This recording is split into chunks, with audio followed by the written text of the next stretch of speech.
In the high-stakes theater of World War II, America's most unusual weapon wasn't made of steel, but rubber and radio waves. Known officially as the 23rd Headquarters Special Troops, this top-secret 1,100-man unit was tasked with an impossible mission: impersonate entire battle-ready divisions.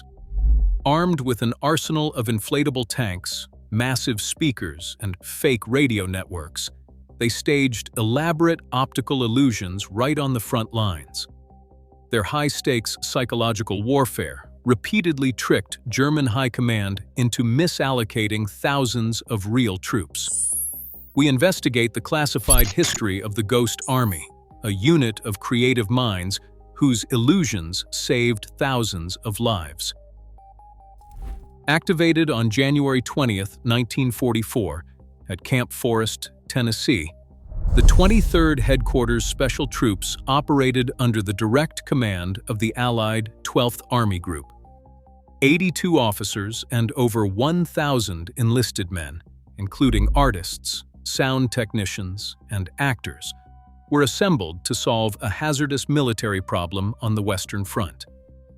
Operating near German forward observers, this specialized force used calculated deception to manipulate enemy intelligence.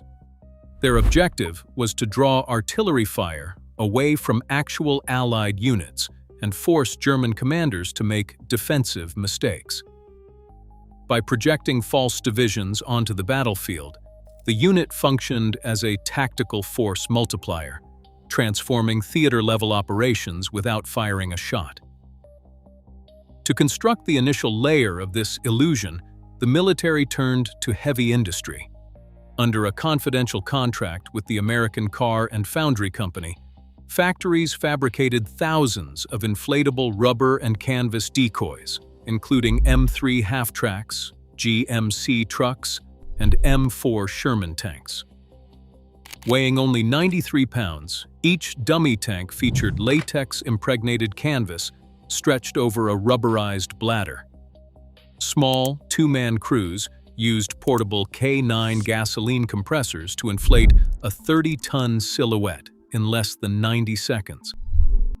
Crews positioned these dummies near tree lines and roadways to replicate standard defensive layouts.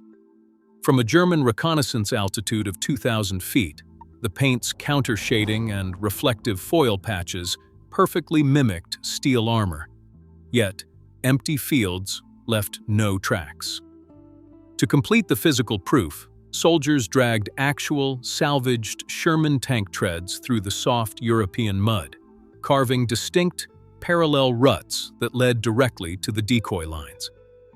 With minimal manpower, the unit systematically etched the phantom presence of entire armored regiments into the landscape, establishing a highly plausible physical reality for German observers. At the Yankee Engineer Training Facility and Fort Benning, sound technicians used Signal Corps A78 wire recorders to capture the raw, acoustic reality of war. They recorded the clank of Sherman tank gears, the rhythmic hammer of bridge building, and the low murmur of infantry chatter. These recordings were layered and edited in a specialized mobile studio. To broadcast the phantom noise, engineers mounted four 500-pound Baldwin B. 38 speaker cabinets onto the rotating turrets of M3 armored half-tracks, powered by 2-kilowatt D55 diesel generators. Under optimal night conditions, this sonic array projected the complex acoustics of an entire armored division up to 3 miles. German scout teams, hearing the distant rumble of non-existent armor, repeatedly documented these broadcasts as genuine troop movements, establishing a highly effective form of early electronic warfare. To deceive German intelligence, the Americans staged a human performance. The 313th Special Troops Battalion operated dummy radio nets, transmitting scripted traffic plans through M209 cipher machines. Operators sent deliberately flawed signals, including misspelled coordinates, fake supply requests, and fabricated casualty reports, knowing German intercept units logged every transmission.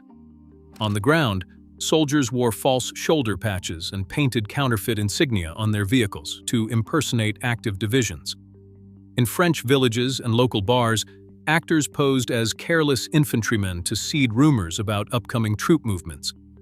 This theatrical presence transformed empty sectors into bustling military hubs. The unit's creative makeup, painters, sound engineers, and actors allowed them to maintain believable false identities, ensuring German commanders reacted to pure illusion. On March 13, 1945, the unit executed its most critical mission during the Allied crossing of the Rhine River. To mask the Ninth Army's actual assault at Wesel, the deception force simulated a major buildup 10 kilometers upstream. They deployed over 150 inflatable tanks and continuous radio spoofing to impersonate two entire divisions, the fictional 9th Armored and 79th Infantry. German High Command accepted the illusion, shifting 3 combat divisions to reinforce the decoy sector near Hamm. Consequently, actual American troops crossed the Rhine with minimal resistance. Military historians estimate this strategic diversion saved 15,000 to 30,000 American lives. This operation remained classified for over 50 years, establishing the secret unit as a milestone in tactical deception and psychological warfare. Today, warfare has migrated from physical decoys to digital deception. This legacy proves that the deadliest weapon is never what we see, but what we believe.